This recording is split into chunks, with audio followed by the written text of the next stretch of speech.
বাচ্চারা করলা খেতে চায় না, প্রত্যেক বাসায় এটা কমন প্রবলেম। কিন্তু আজকে এমন নিয়মে করলা রান্না করে দেখাবো, বাচ্চারা চেয়ে চেয়ে করলা খাবে। করলাটা যে নিয়মে কাটবেন সেটা একটু দেখাই দিচ্ছি। এটা ছোট সাইজের করলা, অনেকে আমরা এটাকে উস্তা বলি।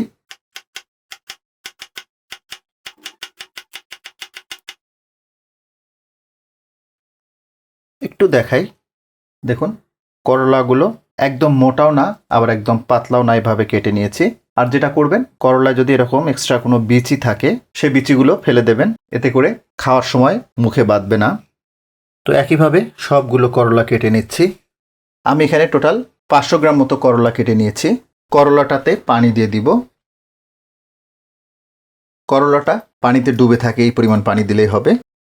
এখন এখানে 1 টেবিল চামচ মতো লবণ দিয়ে দিব। ভাবতে পারেন লবণ পানিতে ভিজিয়ে রাখার দরকার কি? লবণ পানিতে ভিজিয়ে রাখলে করলার যে একটা এক্সট্রা তিতা ভাব সেটা চলে যায়। যেহেতু বাচ্চাদের মেইন কনসার্ন থাকে তিতার জন্য খেতে চায় না, এভাবে করলে তিতা অনেকটাই কমে যাবে। বাট যদি আপনারা তিতা পছন্দ করেন তাহলে এভাবে পানিতে না ভিজিয়ে রাখলেও হবে। তো করলাটাকে আমরা 15 থেকে 20 মিনিট এভাবে পানিতে ভিজিয়ে রাখবো। দেন খুব ভালোভাবে ধুয়ে নিব যাতে লবণাক্ত ভাবটা চলে যায়। এই করলার সাথে আমরা একটু আলু অ্যাড করব। দেখুন আমি একটা আলু নিয়েছি।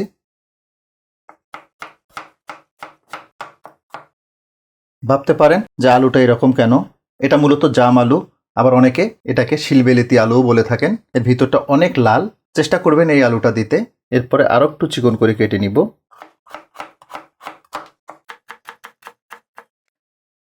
দেখুন ভিতরে ডিজাইন করা।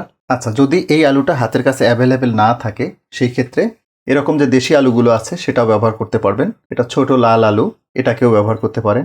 এটাও যদি হাতের কাছে অ্যাভেলেবেল না থাকে তাহলে নর্মাল যে দেশি আলুগুলো সেগুলো ব্যবহার করতে পারবেন। তো একইভাবে সবগুলো আলু কেটে নিলাম। পানি দিয়ে দিব। পানিতে ভিজিয়ে রাখলাম, এতে করে আলুটার কালো হবে না। দুটো পেঁয়াজ কেটে নিব।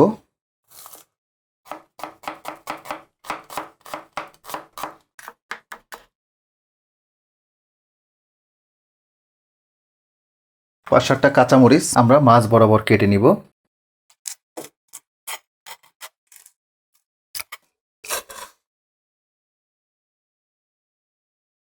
এখানে আমি মিডিয়াম সাইজের প্রায় 150 গ্রাম মতো চিংড়ি মাছ নিয়েছি। আর চিংড়ি মাছগুলোকে একদম খোসা এবং মাথাটা ফেলে দিয়েছি। যেহেতু একটু বড় চিংড়ি, আমরা মাছ বরাবর কেটে নিব, এতে করে টেক্সচারটা ভালো আসবে। দেখুন এভাবে মাছ বরাবর কেটে নিচ্ছি। যদি মিডিয়াম সাইজের চিংড়ি পাওয়া যায় তাহলে আর ওগুলো কেটে নেওয়ার দরকার নেই, আস্ত দিলেই হবে। এই তো চিংড়ি মাছ কটাকে কেটে নিলাম। এখন এটাকে খুব ভালোভাবে ধুয়ে নিব। চিংড়ি মাছগুলোকে খুব ভালোভাবে ধুয়ে নিয়েছি। তো এখন আমরা মেইন রান্নায় চলে যাচ্ছি। তো শুরুতে চিংড়ি মাছটাকে আমরা আগে একটু রান্না করে নিব। চুলে একটা প্যান বসিয়েছি। 2 টেবিল চামচ মতো রান্নার তেল দিয়ে দিব। দুটো পেঁয়াজ কুচানো দিচ্ছি। 4-5টা মরিচ কুচানো দিচ্ছি।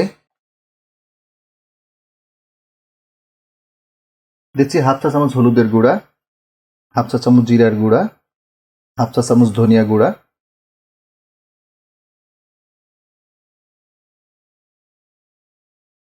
হাফ কাপ মতো পানি দিয়ে দিলাম যাতে গুঁড়া মশলাগুলো পুড়ে না যায়। হাফ চা চামচ মতো লবণ দিয়ে দিব। মশলাগুলো একটু ভালোভাবে কষিয়ে নিব। তো ঢাকনাটা লাগিয়ে দিচ্ছি। মশলাগুলোকে 3-4 মিনিট মতো কষিয়ে নিলাম। তো এখন এতে চিংড়ি মাছটা দিয়ে দিব। অনেকের মনে প্রশ্ন থাকতে পারে যে চিংড়ি মাছটা আলাদা করে রান্না করার দরকারটা কি? চিংড়ি মাছটা আলাদা করে রান্না করে নিলাম এজন্য, যদি একসাথে করলা এবং আলুর সাথে দিয়ে দিতাম তাহলে চিংড়ি মাছের একটা স্মেল আসতো, যেটা টোটাল রান্নার স্বাদটাকে পরিবর্তন করে দিত। দ্যাটস ওয়াই চিংড়ি মাছটাকে আলাদা করে আগে একটু রান্না করে নিলাম। তো ঢাকনাটা লাগিয়ে দিচ্ছি। চুলার জালটাকে মিডিয়াম টু লোতে রাখবো। মিডিয়াম টু লো হিটে চিংড়ি মাছগুলোকে প্রায় 8-10 মিনিট মতো রান্না করে নিলাম। দেখুন এটা হয়ে গেছে। নর্মালি চিংড়ি মাছও কিন্তু এভাবে রান্না করে খেতে পারবেন। দেখুন তেলটা সেপারেট হয়ে গেছে। চুলাটা বন্ধ করে দিচ্ছি। চলে আসলাম মূল রান্নায়। একটা কড়াইয়ে সেই করলাগুলো নিয়ে নিচ্ছি, তবে খুব ভালোভাবে কিন্তু ধুয়ে নিয়েছিলাম যাতে লবণটা ওয়াশ আউট হয়ে যায়। আলুগুলো দিয়ে দিব।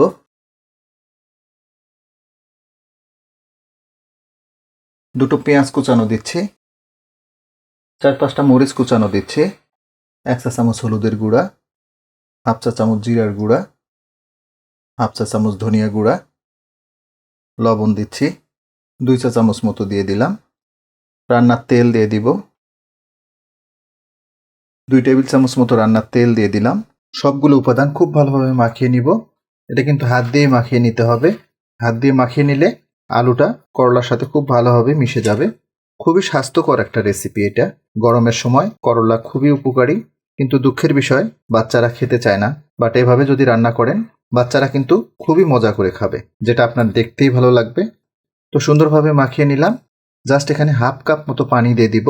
সবজিটা থেকে যে পরিমাণ পানি ছাড়বে প্লাস যে পানিটুকু দিলাম, এতে আলু এবং করলাটা খুব ভালোভাবে সিদ্ধ হয়ে যাবে। আর কোনো এডিশনাল পানির প্রয়োজন হবে না। ঢাকনাটা লাগিয়ে দিলাম, চুলার জালটা জ্বালিয়ে দিচ্ছি। মিডিয়াম টু লো হিটে করলাটাকে প্রায় 10-12 মিনিট মতো রান্না করে নিলাম। দেখুন পানিটা অলমোস্ট শুকিয়ে আসছে, পাশাপাশি আলুটাও অলমোস্ট সিদ্ধ হয়ে গেছে। শুরুতে রান্না করে রাখা চিংড়ি মাছগুলো দিয়ে দিব। করলা রান্না অনেকভাবেই করেছেন, যে স্বাদ পেয়েছেন ইনশাল্লাহ এটাতে স্বাদটা অনেক বেশি পাবেন। জাস্ট একবার ট্রাই করলেই বুঝে যাবেন। চিংড়ি মাছগুলোকে করলাটার সাথে মিশিয়ে নিলাম। এই যে একটু পানি পানি দেখা যাচ্ছে, এটা জাস্ট শুকিয়ে যাবে, গায়ে গায়ে লেগে আসবে, তাহলে রান্নাটা কমপ্লিট হয়ে যাবে। আর এই অবস্থায় চুলার জালটাকে মিডিয়ামে নিয়ে আসবেন। লো হিটে কিন্তু রান্না করা যাবে না, এতে করে করলাটা গলে যাবে। মিডিয়ামে রাখলে একটু ঘন ঘন নেড়ে দিতে হবে। ঢাকনাটা লাগিয়ে দিব। মিডিয়াম হিটে করলাটাকে প্রায় 15 মিনিট মতো রান্না করে নিলাম। তো হয়ে গেছে, চুলাটা বন্ধ করে দিব। দেখুন যেমনটা বলছিলাম আপনাদের, ভিতরে যে পানিটা ছিল দেখুন সেটা কিন্তু গায়ে গায়ে লেগে গেছে। দেখুন একদম মাখো মাখো। এরকম মজা করে চিংড়ি মাছ দিয়ে করলা রান্না করবেন, একদম এক্সট্রা অর্ডিনারি লেভেলের একটা স্বাদ পাবেন। তো আজকে এ পর্যন্তই। সবাই অনেক ভালো থাকবেন, সুস্থ থাকবেন, নিরাপদ থাকবেন। আল্লাহ হাফেজ।